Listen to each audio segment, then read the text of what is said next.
В Египте полным ходом идет строительство новой столицы. Город площадью более 700 квадратных километров возводится к востоку от Каира, между Нилом и Суэцким каналом. По планам, министерства переедут уже в 2021 году. Каир. Этот удивительный город был центром различных государств на протяжении столетий и многое пережил в ходе своего развития. Но Каир наших дней с его огромным населением, множеством промышленных предприятий и километровыми автомобильными пробками уже не вписывается в концепцию современной столицы Египта. Площадь столичной агломерации, в которой проживают более 20 миллионов египтян, а это 1/5 часть всего населения страны, увеличивается с каждым годом, а пригороды уже подступили вплотную к знаменитым пирамидам в Гизе и к статуе Сфинкса. Специально для того, чтобы разгрузить перенаселенный Каир, недалеко от него был основан населенный пункт Новый Каир. Сюда переехала часть государственных и общественных учреждений. Но, увы, это не решило существующих столичных проблем. Город продолжал расти. Однако уже в ближайшем будущем столицей Египта станет новый город, который возводят в пустыне, к востоку от Каира. Этот проект обещает стать одной из самых грандиозных строек в Африке. А будущая столица послужит стимулом к развитию этого малонаселенного района страны. В то время как экономика Египта пострадала из-за вспышки коронавируса, строительство новой столицы страны к востоку от Каира продолжается почти в полную силу. Сделали лишь небольшую паузу в 10 дней, чтобы адаптировать процесс под новые условия в связи с пандемией. Планируется, что уже в ближайшее время туда переедут все правительственные институты и 5-6 миллионов человек. Многие, кто видел проект, именуют новую столицу Египта вторым Дубаем. Но уже сейчас видно, что у новой столицы может возникнуть ряд проблем.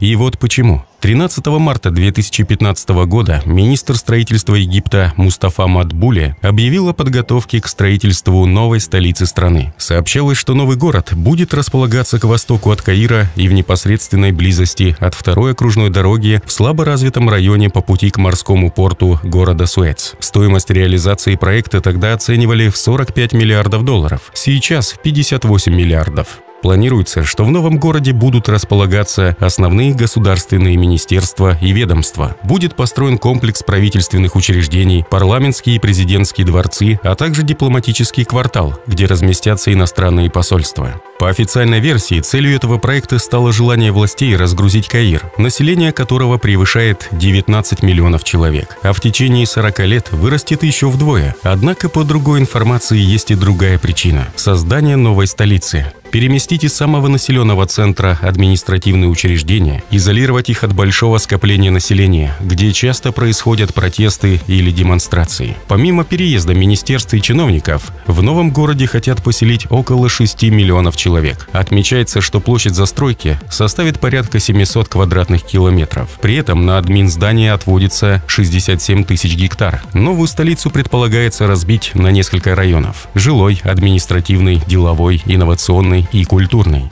Основой каждого района должно стать центральное публичное пространство, вокруг которого будут построены магазины, школы и религиозные здания. Отмечается, что такая схема позволит децентрализовать столицу и улучшить транспортную доступность. Также в городе планируется построить крупнейший в мире парк, в 4 раза больше, чем Диснейленд в Калифорнии. А на площади в 900 квадратных километров расположатся солнечные фермы, электростанции, получающие энергию из солнечного излучения. Кроме того, новая столица будет связана с Каиром железнодорожной сетью, и скоро должен начать работу новый аэропорт. С одной стороны, египетские власти заявляют об успехе проекта. Уже анонсировано, что переезд из Каира депутатов парламента, а также служащих 31 министерства и других государственных ведомств начнется в 2021 году и будет осуществлен в 2 этапа. В то же время может возникнуть проблема с заселением города рядовыми египтянами. Отмечается, что среднестатистический египтянин не может позволить себе даже самое дешевое жилье в новом городе. Ведь апартаменты на 120 квадратных метров будут стоить 73 тысячи долларов. Подчеркнем, это самое дешевое жилье. Жилье по такой цене не могут себе позволить даже чиновники средней руки, которые зарабатывают около 5000 долларов в год. Также стоит отметить, что сейчас 80% населения Египта живет вдоль Нила, а новый город строят в определенной близости к Красному морю. По словам экономистов, пресную воду из реки в новую столицу протянуть не получится. А если город будет брать воду из моря, необходимо построить дорогостоящие для Египта опреснительные сооружения.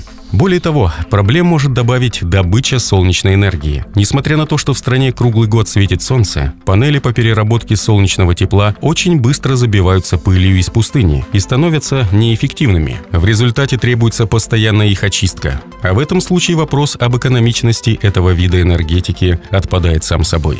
Политическое руководство проявляет очень большой интерес к проекту, сказал Reuters Ахмед Заки Абдин, генерал в отставке, возглавляющий компанию, которая строит новый город. Но он добавил, что крупный масштаб работы приводит к крупномасштабным проблемам, таким как поиск достаточного количества квалифицированной рабочей силы для подключения к умному городу, смарт-сити, и привлечению примерно 58 миллиардов долларов на финансирование в ближайшие годы из продажи земли и других инвестиций. «Нам нужно очень обширное финансирование, а у государства нет денег, чтобы дать мне», — сказал Абдин, добавив, что до сих пор около 20% инвестиций приходили из-за рубежа, в том числе до 4,5 миллиардов долларов из Китая. Летом здесь почти плюс 50 градусов по Цельсию. Грузовики ездят по новым дорогам, а краны продолжают поднимать грузы на недостроенные многоэтажки. Такая активность показывает, что новый город очень важен для нынешнего правительства, даже несмотря на экономические потери от эпидемии. Новый населенный пункт Арабской Республики Египет получил название Видиан, что в переводе означает «речные долины». На самом же деле место для будущей столицы находится в самом сердце пустыни, вблизи автотрассы, ведущей к портовому городу Суэц. И никаких крупных рек в этом регионе нет. По замыслу руководства страны, новая столица должна стать не только олицетворением нового Египта, идущего в ногу со временем, но и послужить связующим звеном между Каиром и портом Суэц, что должно иметь положительный экономический эффект. Это самый крупный из мегапроектов президента Абдул-Фатаха ас-Сиси, и он поддерживает рост экономики, а также создает тысячи рабочих мест. Перенос столицы пока отложен на год. Для поддержания тонуса нового города и новых объектов из бюджета Каира будут выделены средства, пока точная сумма не установлена. Однако эти деньги никоим образом не повлияют на политику Египта по борьбе с коронавирусом и поддержку малого бизнеса. Как и столица, вне границ алой ленточки останется и Большой египетский музей. Правительство было уверено, что огромный исторический комплекс, расположенный рядом с пирамидами Гизы, поможет вернуть в страну туристов. Общая стоимость проекта составила $1 миллиард, а сам музей уже считается самым большим в мире. На его территории расположатся 28 магазинов, 10 ресторанов, конгресс-центр и кинотеатр. Когда же комплекс сможет принять первых посетителей, неизвестно. В планах главы государства на ближайшее время обеспечить всем необходимым местные клиники, спасти туристический сектор от вымирания и не допустить паники среди населения. Все остальные инновации отложены, некоторые на неопределенный срок. Египет не первая страна, которая решилась на перенос столицы в другой город. Чаще всего это делается для того, чтобы избавиться от накопившихся экологических, инфраструктурных и территориальных проблем перенаселенных столиц, иногда по политическим или экономическим причинам. В любом случае, подобные переносы столиц требуют внушительных финансовых затрат, ведь чаще всего новый город сооружают практически с нуля или в условиях малоразвитых провинций. Это произошло и с новой столицей Видиан. Противники переноса административного центра указывают на огромную смету в $45 миллиардов США, которая может стать неподъемной ношей для бюджета страны. Тем не менее, строительство идет полным ходом, а в будущей столице уже возведены грандиозный христианский собор Рождества Христова и не менее впечатляющая мечеть Аль-Фатах Аль-Алим.